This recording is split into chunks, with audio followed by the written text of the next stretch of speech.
Hey guys, it's Michelle here. Welcome back to another episode. Today we're going to be talking about my Switch game collection.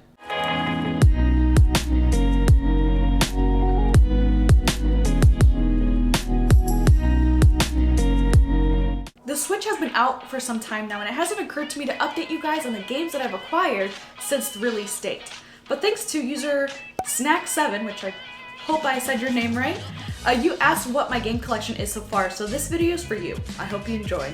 Zelda Breath of the Wild has to be probably my favorite game for the Nintendo Switch. It was the first one that got me completely hooked onto it. I played non-stop, but as we all know, Zelda Breath of the Wild is just a one-player game. So my first multiplayer game that I bought was Mario Kart 8, I think. And I played with my sister and with my nephew mainly. It was kind of hyped up at release date, so I got it. So I paid the full price, $60. I mean, I think it's still $60 to this day. To kind of go along with it and just kind of add more fun and be more interactive with that game, I bought the Mario and Luigi themed steering wheels. They weren't so expensive at release date, and I'm sure now the price might have even gone down. So sticking with the whole Mario world, I did buy Super Mario Odyssey. That one has been amazing as well.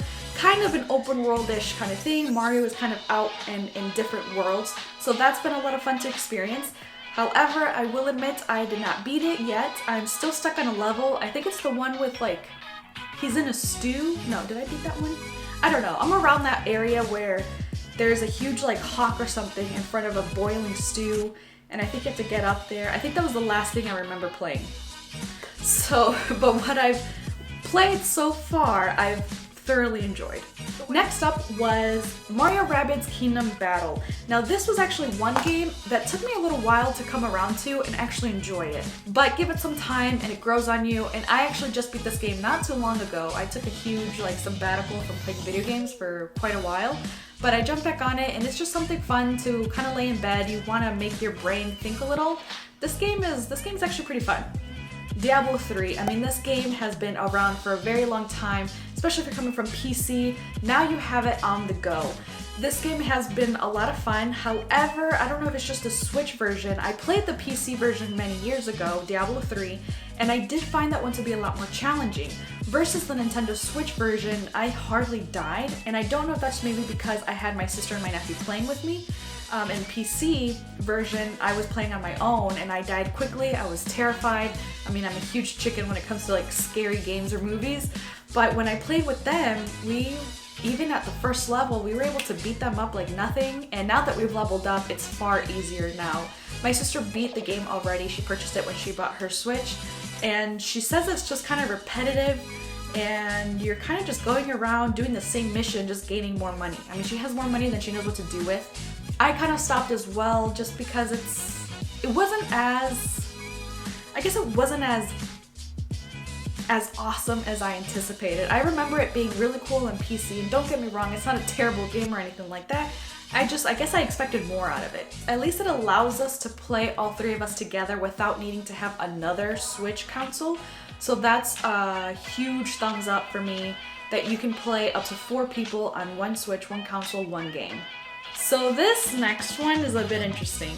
I bought this back in November for a lightning deal / I think it was like Black Friday kind of deal on Amazon, and that is Starlink Battle for Atlas.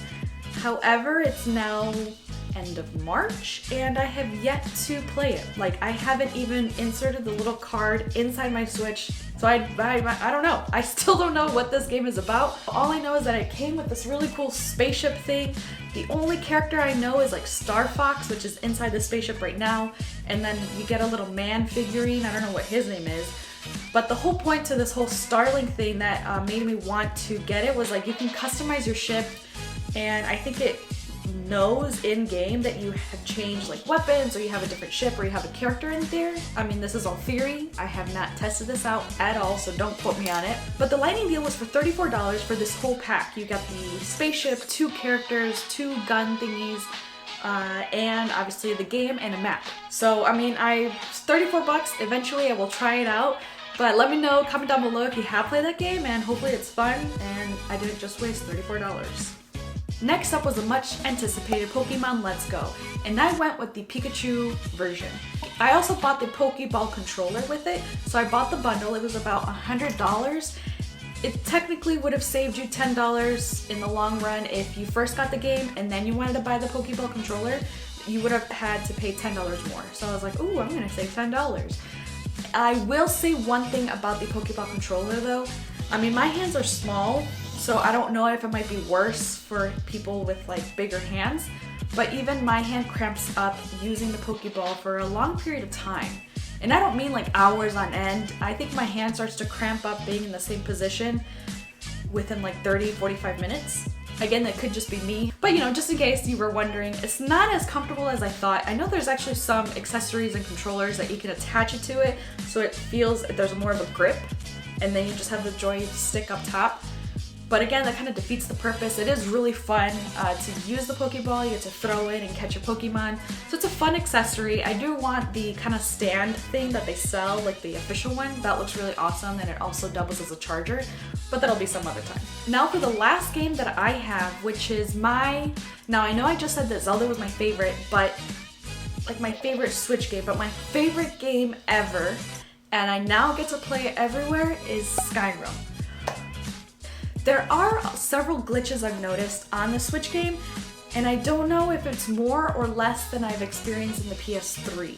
I don't know if any of you who have the Skyrim for Switch, if you guys have noticed a lot of glitches, and there are no updates, at least that I couldn't tell that there were any updates for patches.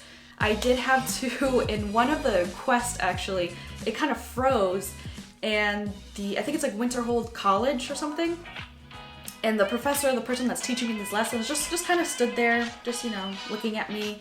And no matter if I did the shouts, the things that he wanted me to do, there was no reaction. And the only way that I figured it out, and I had to look it up, was you have to kill one of the students, and then they fight you, you leave the college, you have to pay the price, go back, and then he's like, well, you know, we've decided to forgive you and put you know, the killing in the past. Now let's move on. And then I was able to complete the mission. So it's glitches like that where it's just I can't progress in specific quests because it just freezes or it doesn't recognize that I'm actually doing the quest. So it's kind of annoying because I'm OCD and I really want to get those completed. But besides the glitches, it still has to be probably my favorite game of all to play on the Switch. So that's it for today. I just want to go in a quick update on what I have. Let me know down below if there are any games that I'm missing that I should add to my collection, and I'll see you guys in the next one.